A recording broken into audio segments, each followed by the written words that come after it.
Now, when we went to animate, did you still want us to animate in step? Because I went back to Yes. like the spline and I animated. Yeah. Hopefully, what I show you guys today will help help you guys feel more comfortable animating in stepped.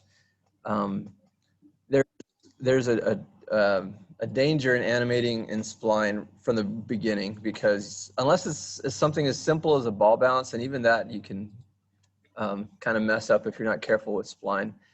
Splining is a good tool if you know how to use it. If you just, and I'm sure I've mentioned this to you before, but if you're not careful with it, it will take over your project and it will make it look amateur. It'll just make it look all, your motion look all swimmy and poorly timed and floaty, and there's no connection.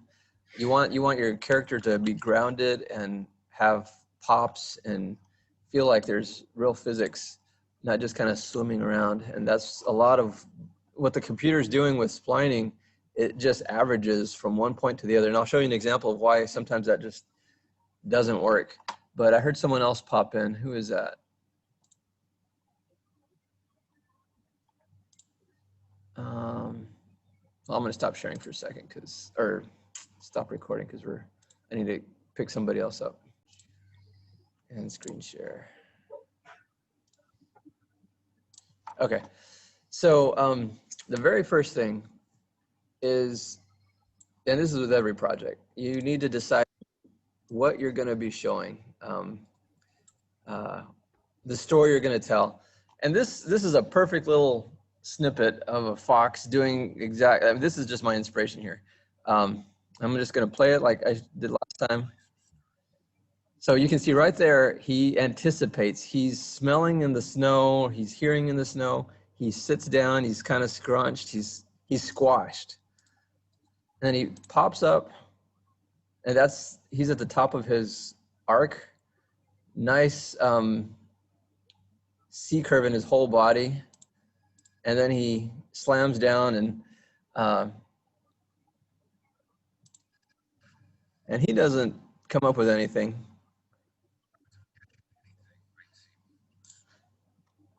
So I'm gonna play through that frame by frame. And I want you guys to tell me where the key poses, the most important storytelling poses are for this particular little shot. Ready?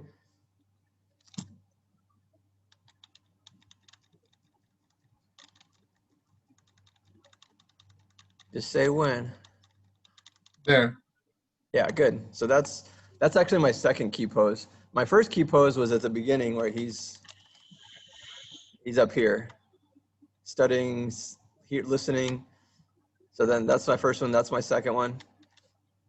Tell me when you see the third one. There. Right there? Yes. He's just leaving the ground. His body is stretched out as far as it's going to be. Tell me when you see the next one. Right there. Yep. He's at the top of his crest. And what I love to see is the contrast between this and that. You can see what's also interesting is his head is pretty much, it doesn't go much higher. It just raises a little bit, but he pulls his whole body up to that height. And the tail just flips around because it's overlapping action. Okay, tell me the next one.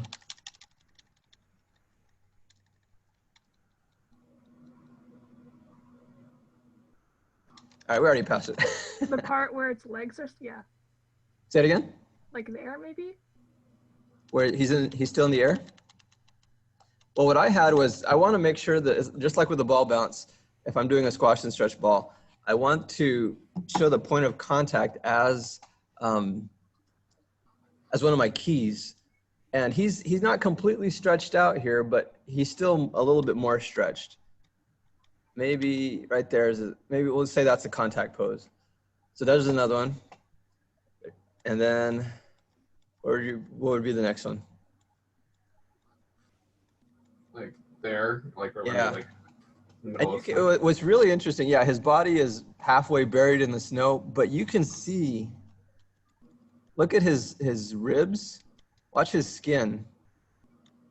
What do you see happening to the skin there? Squashing. It's literally squashing. Isn't that cool? And the tail's flipping around. It's Are you sure that's just not his fur that's squashing? well, that's what I'm saying. His fur, his body is literally squashing. You can see right here this bulge. That's not just fur. That's his skin. Is his tail squashing Flesh. as well? Because it's like it creates an impact from the back. Yeah. Yeah. So it's kind of stretched out here, and the further down he goes, at some point his body's not moving much anymore, but the tail continues to follow through, or it's just like a spring. It's just kind of squashing in on itself. Good. And I kind of changed the animation a little bit. So we got the squash. So this is the next one where he just kind of paused, thinking about, or he's down in the snow looking. His tail just kind of relaxes. And then he pops up. In fact, if you're really paying attention to this stuff, he kind of pushes down and then he pulls up. It's really subtle. He kind of squashes and then stretches out. And I'm not going to take nearly as long to get out as he is, because he's still got his whole head under there. Maybe he's still looking for something. We don't have any legs to take steps, but he pulls his head up at the end. All right. So with that in mind, I'm going to show you my first take of my my key poses. So here's my, in fact, what I can even do, I don't know if it's really necessary, but I was going to show you my poses in relation to the actual reference. I should go faster. All right, so again, we really don't have much to work with. There's no body, it's just a head and a tail. But the whole purpose of that is for you guys to really be able to focus on, in my opinion, just getting the software, understanding how the software works, and this very simple rig that's gonna tell your story without a lot of super complicated body parts. All right, so he's looking down. I kind of have my fox looking down. Oops, sorry. And then he squashes down. He pulls back and he squashes down. So my next frame, I just have him squash straight down, but I should probably have him pull back as well. And he holds that for a little bit. And then he's up in the air, pushes off strong with his front legs. So here's my, I don't have any front legs, but I do have some squash. So I kind of got the tail in a similar position. I can't really get an arc in his body because he doesn't have a body. I'm stretching his head.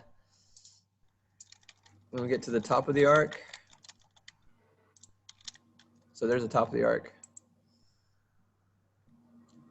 And I'll show you guys how I did this, but the tail, I actually had to scale the tail to get it to give me more length, because otherwise it was going to be really short up here if I just use the normal scale. And then he goes down. There's his contact position. There's a contact position. And he squashes, and he squashes.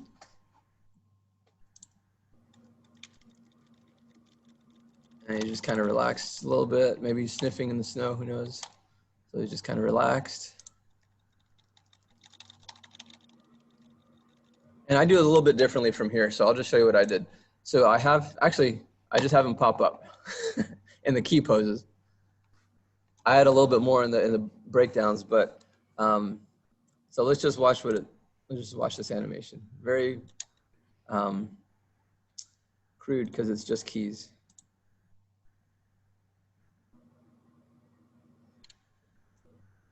So right off, what would you guys tell me? What can I improve on? This isn't a perfect animation or perfect keys. I could improve stuff. What recommendations do you guys have? I don't know. It's pretty delightful. Well, thanks. The frame where it stretches, like right here. Yeah, that tail's kind of distracting. The tail's distracting? Maybe it's the And next frame for me. I was gonna say it also holds a bit long. Okay. Yeah, so there's some issues with timing I need to change. Good. What other suggestions do you guys have? I feel like on the down when it hits the ground, like I Mhm. think the tail also I think it's also like the position of the tail. It seems to kind of get really stiff once it hits the ground, like more Okay. than even the maybe that could be exaggerated a little bit more. Yeah, like from here to here, it just kind of. Yeah, it just kind of That's a stops really moving. good point. So one thing I'm gonna warn you guys about in the for future rigs, this character doesn't have an IK or an FK rig. You guys know the difference between IK and FK? Nope. All right, so an IK rig, essentially, it's a sticky rig. If I put my foot down, you know, the foot control, I can grab the root control at the hips on the body, and I can drag the body away, and that foot's gonna stay there. The body's gonna stretch, the leg's gonna stretch, and it's probably gonna break at some point. But the important thing is that foot stays put. Also, if I plant my hand with an IK rig on a table, I can move the body all around, and that hand is gonna stay there. It's really good for pose to pose. Most people, and I'll confess to you, in my senior year at Ringling, I got lazy because I had so much to do. I just left the FK rig on. And so what the FK rig does is if I'm rotating the upper body, like if I'm rotating the body at the hips, the upper body just follows. The arms follow, very robotic. And that might be useful a little bit in like a walk cycle, but generally speaking, you want to control, just like what I'm saying with a spline in the graph editor, you want to maintain control. If you just leave your character in FK, this is what it's going to feel like.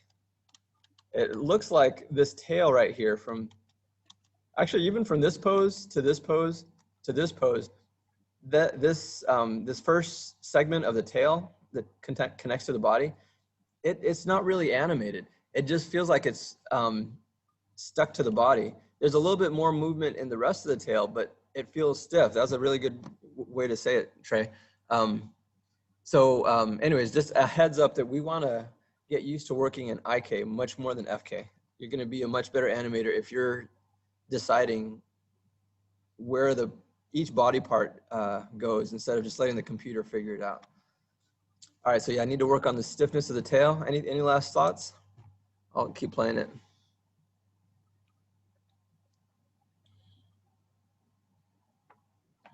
I was probably gonna say you could add a little animation between this frame and that frame. This frame and that frame, what do you mean? Which frame? The frame where he's that no the frame where he was in the hole, like In the hole. Right here?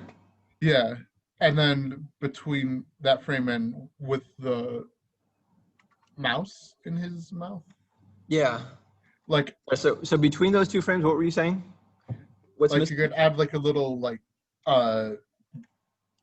jiggle animation to like show that he's like trying to pull it out or something. Yeah. Okay, good. Yeah, so there's more story to tell, right? The audience, in fact, up to this point, up until the very last frame, the last pose, we don't know what he's doing. If you don't know what fox is, if you're not familiar with this method of hunting, and you just see this fox jump in the snow, it's really confusing. Why is he doing that? So what are some solutions to make that more clear for the audience? I think, I'm sorry, who was just talking? Me? Who is me? Lasher. Lasher. So just to let, for your guys' sake, I don't see you guys and your names. I just see my screen. So when you're talking, if you could introduce, just say this is Lasher, and I'll know who's talking. So Okay. So what Lasher was saying, there's probably another storytelling element that I need in here, right? Good. All right. So just to show you guys a little bit of working in the graph editor. So here's my, maybe I'll maximize this Maya for a second. So we can see the keys. Okay, so some of you guys pointed out some important things about, first of all, my all button's working, right? I have my Fox all. And you can see over here in the perspective view, everything's selected. I also decided to go ahead and make a Fox tail button. So that just selects the tail. But what's important right now, you can see I keyed on frame 1, frame 25, 41, 51, 58, 61, 71, and 120. That's the tail, right? If I select the Fox all, 1, 25, 41, 51, 58, 61, 71, and 120. In other words, everything, all of my animation is on the same frames right now. Especially with overlapping action, you want to have, you know, if we're talking about the tail, we want the tail to drag. So what's really nice about doing it this way, right now we're leaving it all together. But at some point in the future, when I have my timing down first and foremost, and when I have more frames, more breakdowns in, and maybe even the in-betweens, and everything's working really nicely, then I can very easily select the tail animation on, I don't know, frame 41 and drag it however many frames later I want. So I'm offsetting it. So very quickly you can get to really nice animation if you planned it out effectively enough. So going back to what I was talking about, so I didn't really like the timing of this either. It feels like, I think it takes too long to get from 41 to 51. If we just watch that. In fact, here's another thing to show you. I just want to watch 41 to 51, maybe 41 to 55. I don't want to watch it all the way through. So I'm going to change my time setting or my time bracket in here. I'm going to grab this gray button and drag that until frame 40, or yeah, let's say 40. And I'm going to grab the one that says 160 and I'm going to drag that to like 55. So when I hit play, it's just going to show me the frames that I want. I don't have to wait every, you know, for the entire animation.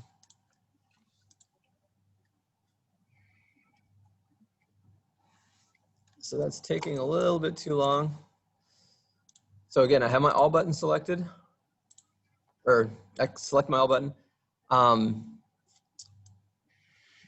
And I don't remember what I did in the breakdown, but just as an example, I'll grab this stuff that happens at the arc up here, the top of the arc. I'm gonna hit W, hold down Shift, and middle mouse drag to the left. And now there's only 4 frames between. Let's see what that looks like. I don't know if you can see the difference, but he gets up there faster.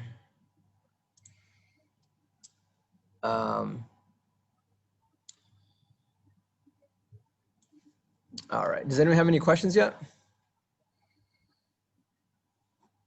All right. So oh, sorry. What is, when you hit W and Shift, what does that do compared to just hitting Shift? Well, sometimes if you're not in, I actually don't always hit W. For the most part, if I'm moving stuff around in Maya, you can see up here in this viewer, I'm in the move tool or transform, because you can see the arrows. So it's kind of already, when I'm in the graph editor, it's already in the move tool. But sometimes students, they're not, and they were confused that I was just middle mouse dragging and things were working for them, but it wasn't working for them. Working for me, but not for them. If I hit E, anyways, so the important thing is that you're selecting what you want to, you're making a marquee window in the graph editor, you're holding down Shift, and your middle mouse dragging. When you middle mouse drag, you want to be very careful. If you drag up, it's actually not letting me, thankfully, you can explode your rig, which you don't want to do. Like if I grab this stuff and I drag it up, I'm changing the actual controls, and you can see my character disappeared because this is what happens to my character. He just explodes. He's a mess. So you want to be very careful when you drag in the timeline that you're, hold down shift, hold down the middle mouse button, you see the arrow, and you want to make sure you're going left and right with it, not up and down. Any other questions?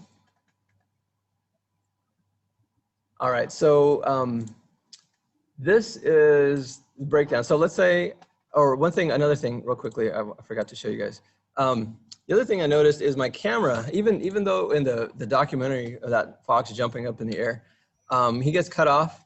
This is way too much cut off. I'd rather see more of the fox than the ground. If I drag it here, I have a lot of foreground, which isn't really, it's not really help. I need some, but not this much. I'd rather have more foreground than not have enough, less foreground and more sky so I can see the rest of his body. So that's one thing I did is I raised him up higher. All right, so here's my second pass, and I call this BD for breakdown. I'll let you guys watch this. Let's see.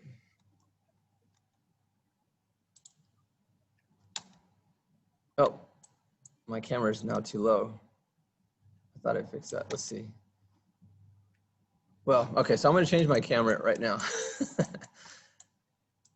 So I select my camera, I unlock it, unlock selected, and I'm going to pull back just a little bit to make sure that I see the bottom. In fact, I'm going to drag it up just a little bit too. Okay, let's say that's good. I'm going to lock it again so I don't forget. Does anyone have any questions about what I'm doing, locking and unlocking the camera? Everyone knows how to do that? Okay, so here's the next pass.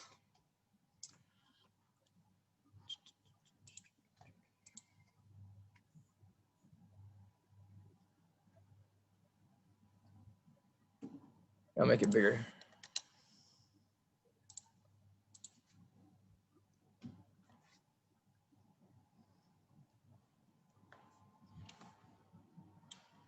So I don't think it was twice, I didn't double the frames, but I got probably close to that. So here's a breakdown pose right here that wasn't in the first one. There's a contact, here's a stretch, a breakdown toe, pass, breakdown pose. Here's the top of the arc. I think I added this one too. This is another breakdown, contact. He hits the snow. So another thing, I don't know if you noticed, but I added a ground plane, and this is super, super simple. And I added a torus. So when I animated the torus to pop up there when he hits the snow. So it looks like maybe the ground kind of, the snow kind of moves for his face. And you can see I also added him, kind of like what Lasher was saying. He's kind of digging into the snow, going left and right with his face, going a little bit deeper. And I squash him here before I stretch him to pull up with the mouse. So it's a little bit more, oh, and then I think I sped this up. I think I already said that.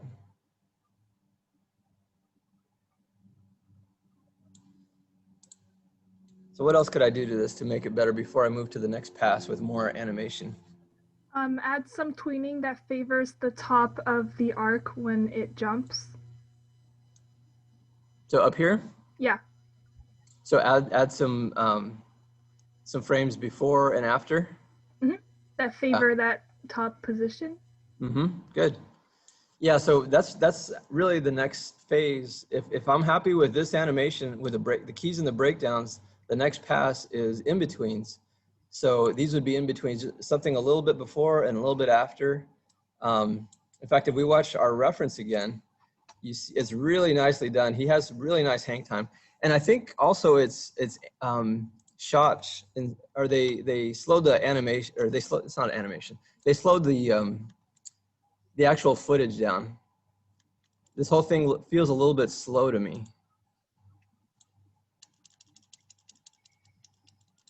But he just stays up here. In fact, what I was even gonna have, maybe I'll hold him a little bit longer up here, so he's adjusting his trajectory, maybe he's rotating a little bit, his head, like he's honing in a little bit better before he makes the spear dive into the snow. And the fox doesn't do that so much. He kind of just, he's still up there, but again, we're exaggerating life. So maybe, you know, it looks like his ears are at least really focused on what he's hearing. He's able to really concentrate on whatever sounds he's hearing under the snow. So we can just exaggerate that idea and have him hone in a little bit more. We could do a little bit more with the animation. But yeah, that's a great suggestion. In-betweens on either end that kind of give us a little bit more storytelling. Any other thoughts? Kind of going off what they were saying, maybe to help combat that, mess around with the spacing with that new breakdown you put in. Could you go to it, please? Let's see. The new one where like he's stretching and like going up a little bit. Yeah, like there. Yeah, right here. Right. The second one. Yeah. Maybe bring up the spacing more. So like bring the fox up more in this frame, because I feel like it takes him a little too long to launch off the ground. Okay. So the fox needs to be higher here. Yeah. So I could just grab the main control and drag it up higher. Maybe even more so because he goes so high. So Yeah. you notice, but I actually, from the key animation to the breakdown animation, I actually dragged the fox up even higher. But I didn't have this pose before because this was a breakdown pose. So I need to find the right spot for this guy. So what I would do is actually go to the right view, and it doesn't have to be so mathematical, but use the grid. That's what it's for. You can see that on the stretch pose, he's contacting the ground. Then 1, 2, 3, 4, 5, 6 units up. His center of mass is about 6 units up. Actually, right here where he's touching the ground, his center of mass is like 1.5 units up. So somewhere in between there. That's 2, 3. That's actually not too far. Maybe I'll pull him up just a little bit more.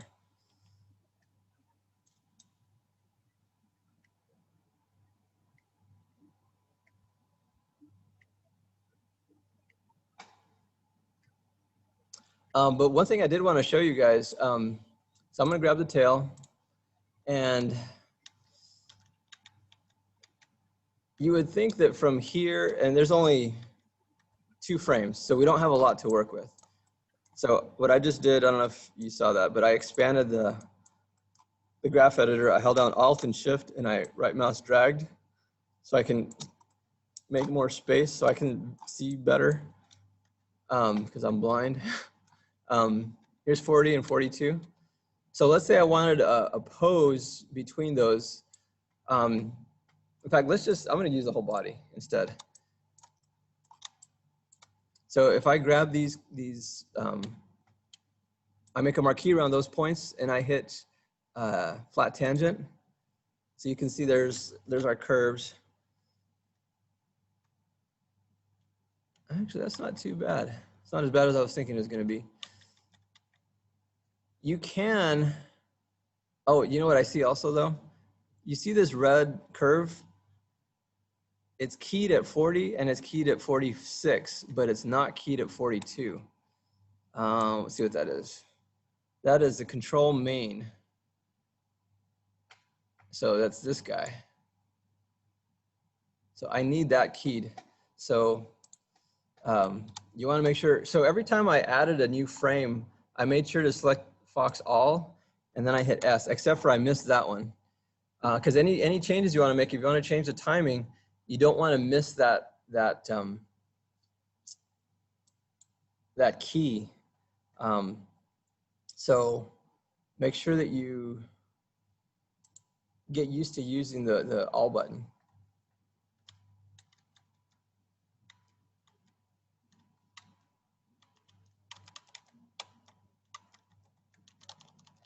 Well, it's not as bad as I was expecting. Sometimes you can use, and this is where I do favor, I would encourage you guys to experiment with the spline tools, you know, these tangents and some of these others.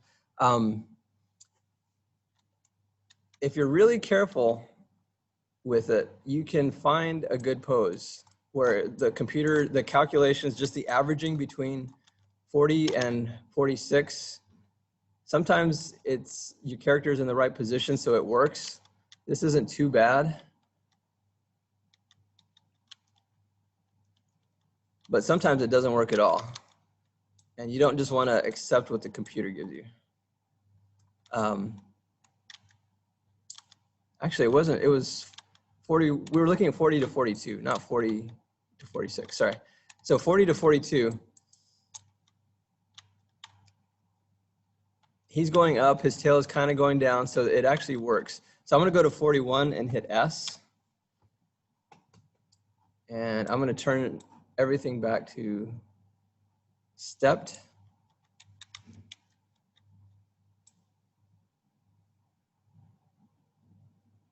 Actually, I don't like it that much now that I see it. Again, if I'm looking at the actual footage, what's happening? So the tail is kind of up there. You can see that he has some force. The tail, just watching the tail, there's quite a bit of force to get it to swing all the way around. And I think I'm missing that. At least it's not done very well. Oh, you know what? I changed my animation too. Let's see.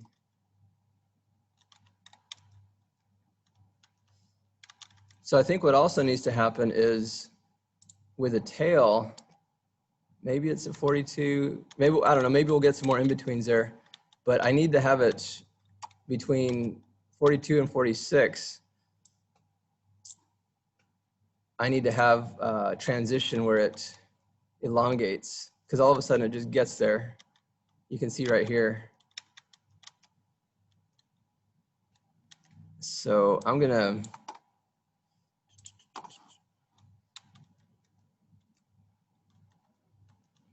say a 44.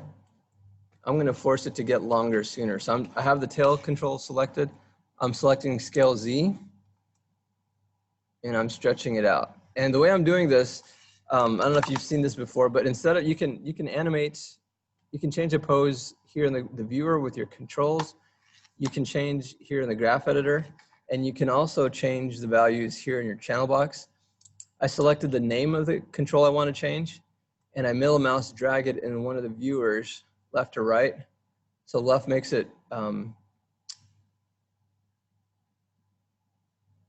squash, and right makes it stretch.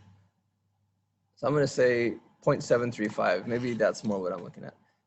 And you can see it created a little node here in my viewer. It scaled all the scales, scale Z for all three, I guess all four, yeah, all four of the tail controls. But I don't want it to just key just the scales, even though that's what I animated. I want to scale everything on the tail. I want to key everything on the tail. So I select the fox tail. In fact, I want to key everything on the body. So I'm going to select fox all and hit S. And turn these back to stepped. Now, I only animated the tail at 44. The body is kind of following its trajectory. Actually, let me just make sure. It looks like, no, I'm sorry, there's a new value at 44 for the rotation, or for to translate for this fox.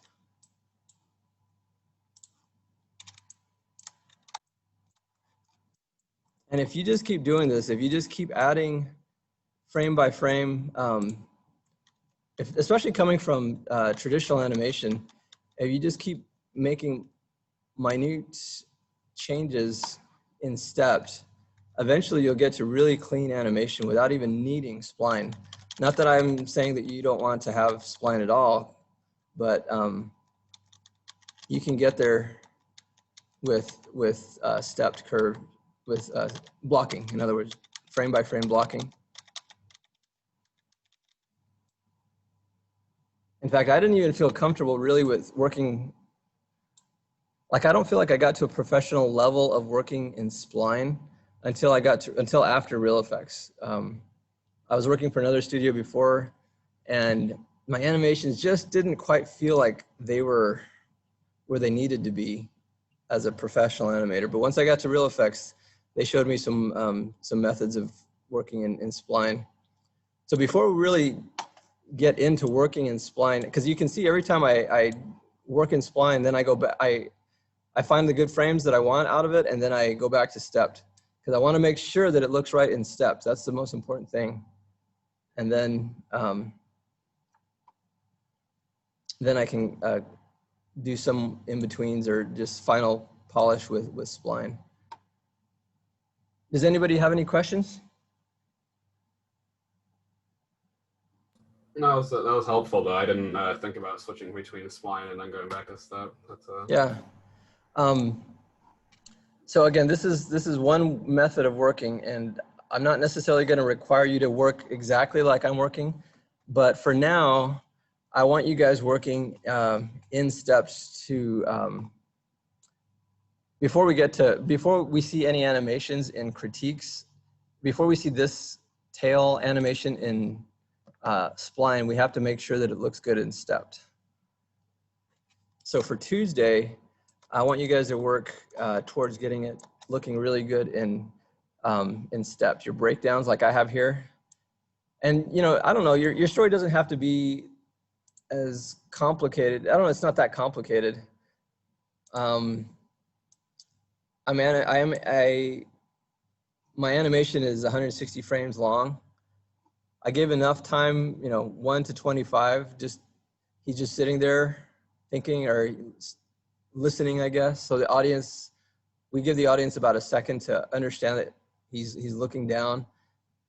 And then 120 to 160, I give the audience 40 frames to digest the fact that he's caught something.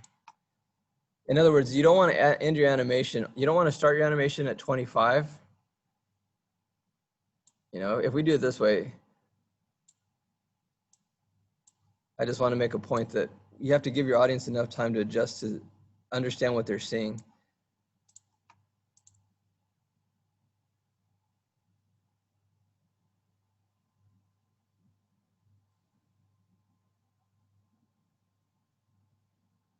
So maybe you could understand the beginning a little bit. It still happens kind of fast, but the end, you just barely get this blip. So be sure to give your audience enough time to for it to register what's happening in your scene. Does anyone else have any thoughts or questions?